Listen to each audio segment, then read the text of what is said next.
Bienvenue sur CivilNet. Le 26 août 2025, le mouvement Save the Ark et les institutions arméniennes de Jérusalem ont dénoncé un nouvel accord secret négocié entre le patriarcat arménien de Jérusalem et Xana Gardens, qui est une société immobilière privée israélienne.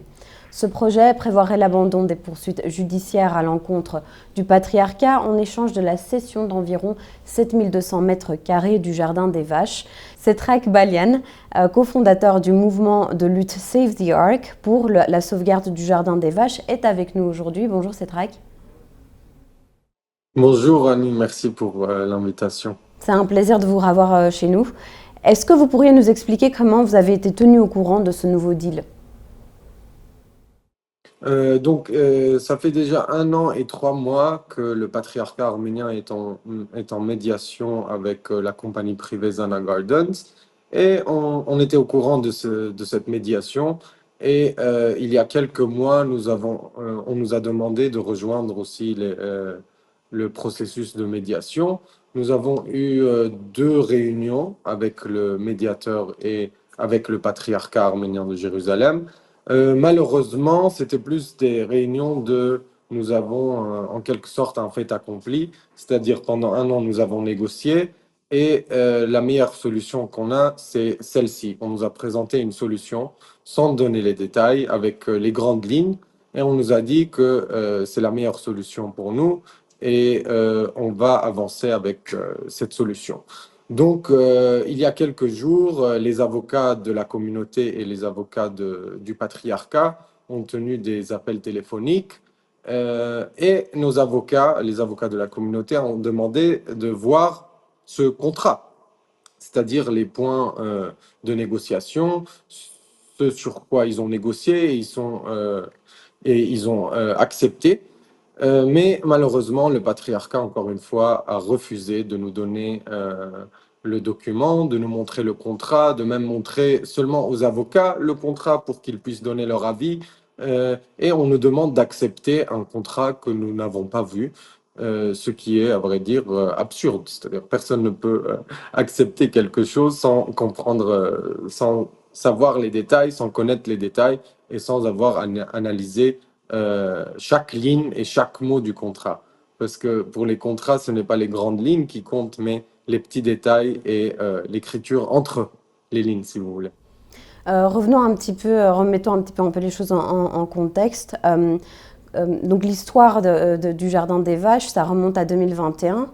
À l'époque, c'était l'idée que le patriarcat était prêt à privatiser ce lieu qui est historique. Est-ce que vous pouvez nous expliquer un peu pourquoi est-ce que c'est si important pour la communauté arménienne de Jérusalem?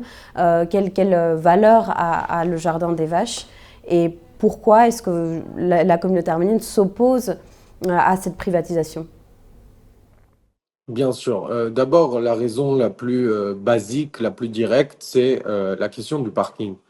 Pour beaucoup de gens, c'est ah, vous faites tout ça pour un parking, ils comprennent pas trop, mais le parking dans la vieille ville, surtout de Jérusalem, c'est une des choses les plus importantes puisque ça donne accès justement à ces institutions arméniennes. Donc, le fait que ceux qui habitent en dehors de la vieille ville ne pourront plus venir garer leur voiture pour déposer leurs enfants à l'école, pour participer à des fêtes religieuses, pour participer aux événements et aux activités qui prennent lieu au sein des centres de communauté. Donc ça, c'est la raison la plus basique. Mais bien sûr, c'est beaucoup plus important que ça. Cette terre est une terre qui a été acquise il y a 5 siècles environ, en 1574 par le patriarche Antelias, et ça a été acquis à travers beaucoup de différentes transactions. C'est une terre sur laquelle il y a eu beaucoup de sang et de sueur qui ont été mis par nos ancêtres. C'est une terre qui est également stratégiquement très importante. C'est le point le plus élevé de la vieille ville qui se situe sur le mont Sion. C'est une terre qui est collée au rempart de la vieille ville qui date du XVIe siècle et c'est un des derniers espaces ouverts dans la vieille ville. Donc ça a beaucoup de valeur pour nous et aussi bien sûr historiquement, c'est une terre où les rescapés du génocide ont trouvé refuge temporairement. C'est aussi une terre où les pèlerins arméniens venaient mettre leurs tentes et leurs caravanes. Et bien sûr, c'est aussi une terre, comme l'indique son nom, le Jardin des Vaches, une terre agricole qui a servi d'une certaine agriculture vivrière pour soutenir la communauté arménienne et l'église arménienne à Jérusalem. Donc la valeur de cette terre ne peut pas être... nous ne pouvons pas donner de valeur à cette terre, c'est-à-dire ça n'a pas de valeur monétaire, bien sûr, et surtout pas 2 millions de dollars, ce qui est la valeur qui a été donnée au moment de signer le contrat. Comment le patriarcat justifie cet accord? Pourquoi le patriarcat, qui doit certainement être très au courant de la valeur symbolique et historique de ce lieu, tient à poursuivre cet accord? C'est pour se sortir de quelle situation? Dans quelle situation le patriarcat se trouve face au gouvernement?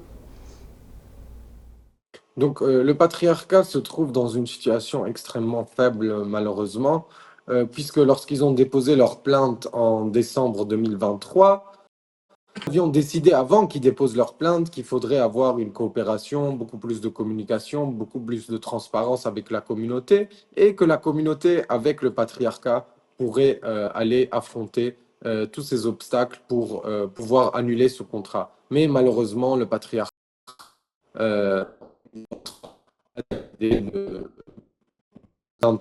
tout seul, sans aucune consultation avec la communauté arménienne. Et c'est pourquoi d'ailleurs que la communauté arménienne, en février 2024, a déposé sa propre plainte dans le tribunal à Jérusalem. Et puisqu'ils se trouvent dans une situation très faible, ils sont obligés en quelque sorte de faire beaucoup de concessions. Mais nous avons toujours déclaré notre soutien au patriarcat pour annuler complètement le contrat. Nous avons toujours tendu notre main, mais ça a toujours été refusé. Ça a toujours été, il y a toujours eu une certaine indifférence envers la communauté. Et c'est cette même situation qui continue, malheureusement. Ça fait 2 ans qu'on est en lutte, ça fait 600 jours que les Arméniens de la communauté sont sur le terrain, 24 heures sur 24, 7 jours sur 7. Et c'est vraiment désolant. Et c'est invraisemblable, en vrai, le fait que le patriarcat continue avec ses méthodes secrètes, avec des méthodes très risquées, en train de cacher encore une fois ce contrat et cet accord à la communauté arménienne.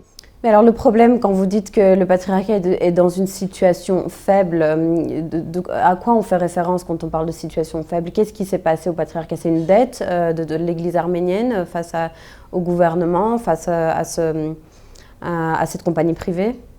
Non, non, la situation faible est parvenue après lorsqu'ils ont déposé leur plainte. Mais si vous demandez pour l'accord original, il n'y avait pas de raison pour que le patriarcat donne cette terre. C'est-à-dire, même s'il y avait des pressions, même s'il y a des problèmes financiers, quand il y a des problèmes financiers, la première chose à faire, c'est d'abord de dire au monde arménien que nous avons des problèmes financiers et que si nous n'arriverons pas à, je ne sais pas, payer nos dettes ou payer nos salariés, etc., demander de l'aide à la communauté arménienne internationale avant d'aller à des méthodes, à des mesures extrêmes comme vendre 20% du quartier arménien ou louer 20% du quartier arménien pour un contrat à long terme de 98 ans, c'est en quelque sorte le last resort, comme on dit en anglais, c'est la dernière mesure à prendre de vendre des propriétés, surtout dans un endroit où, surtout dans le quartier arménien qui est la pierre angulaire de la présence arménienne à Jérusalem et qui est un testament de cette culture, de cette histoire de plus de 1700 ans. Cétrac, vous avez fait un appel récemment justement pour alarmer de la situation, de ce nouveau deal. Vous attendez quoi? Déjà, quelles sont les démarches que vous, avec Save the Ark, vous allez mener ou que vous menez déjà? Et quelle résistance vous voulez de la part de la communauté arménienne, tant à Jérusalem qu'en dehors ou de la diaspora? Qu'est-ce que vous attendez de la diaspora également? Donc, nous avons tenu hier une réunion avec les membres de la communauté pour leur informer de la situation et nous avons fait une petite manifestation, c'est-à-dire c'était une prière et on a chanté le chant, l'hymne national arménien devant le patriarcat pour dire que nous sommes là, que notre voix doit être entendue et que nous demandons des réponses. On est exactement dans la même situation que nous trouvons il y a 2 ans, mais bien sûr avec une position beaucoup plus forte, puisque nous avons aussi déposé une plainte et nous sommes aujourd'hui un parti dans ce combat. Donc, ce que nous demandons est très clair, c'est de voir le contrat d'abord et que rien ne soit signé avant qu'il y ait une consultation avec la communauté et les avocats, les représentants de la communauté. Et c'est la même chose qu'on demande à la communauté internationale arménienne, de demander au patriarcat de coopérer avec la communauté pour pouvoir trouver une solution qui est convenable à tout le monde. Suite à votre communiqué de presse, suite à vos demandes, est-ce qu'il y a eu une réponse du patriarcat? Est-ce qu'il y a eu un dialogue qui s'est établi entre-temps, depuis le 26 août? Pour le moment, malheureusement, il n'y a eu aucune communication avec le patriarcat. Nous sommes en train de créer, de trouver une stratégie avec les centres de communauté et les partis politiques ici à Jérusalem. Comme vous avez vu dans le, comment on dit, dans la déclaration de toutes ces institutions, il y avait toutes les institutions arméniennes de Jérusalem. C'est quelque chose qui est inédit. Donc c'est très important parce que nous montrons que la communauté est unie et que la communauté demande à ce que ses droits soient respectés, à ce que sa voix soit entendue. Dernière question qui est un peu plus globale. Je voulais savoir, vous êtes à Jérusalem, en Israël, où on sait ce qui est en train de se passer. Dans ce contexte de guerre, comment les choses se passent à Jérusalem pour la communauté arménienne? Est-ce qu'il y a des pressions de la part du gouvernement israélien sur la communauté arménienne ou sur les communautés en général, les minorités de Jérusalem? Donc, à vrai dire, il y a toujours eu beaucoup de pression sur les minorités, de plus en plus, bien sûr. Avec l'arrivée de ce gouvernement, nous avons vu une augmentation exponentielle d'actes racistes, d'actes arménophobes, contre les chrétiens aussi, plus globalement. Euh, Malheureusement, il y a des groupuscules et des groupes extrêmes qui font face à une impunité totale devant ce gouvernement et donc qui se permettent beaucoup de choses, beaucoup d'actes arménophobes, beaucoup d'actes racistes, des crachats sur les prêtres, pardon de dire, des urinations sur les murs du couvent. Mais le gouvernement israélien directement, il n'y a pas c'est-à-dire il n'y a pas de pression directe de la part des autorités israéliennes, à part pendant les attaques qu'on a subies sur le sol. La police est intervenue d'une façon très biaisée, en prenant parti, en faisant un peu le dirty work de cette compagnie privée. Donc, il y a en quelque sorte une certaine complicité entre les autorités et cette compagnie privée. Merci Cétrac pour cette interview. J'espère que les choses iront mieux. J'espère que ça ira dans votre sens et qu'on gardera ce territoire qui est très important pour les Arméniens. Merci beaucoup pour cette interview. Merci à vous. Pour nous, le plus important, c'est de pouvoir coopérer, de pouvoir décider ensemble et de mettre fin à ce système archaïque qui exclut complètement les civils, qui exclut complètement toute une communauté et où les décisions sont concentrées dans un système qui donne le pouvoir à quelques individus qui, malheureusement, ne protègent plus l'intérêt général des Arméniens en Terre Sainte. Merci beaucoup, Cétrac. Merci à vous d'être resté avec nous et continuez à suivre CivilNet.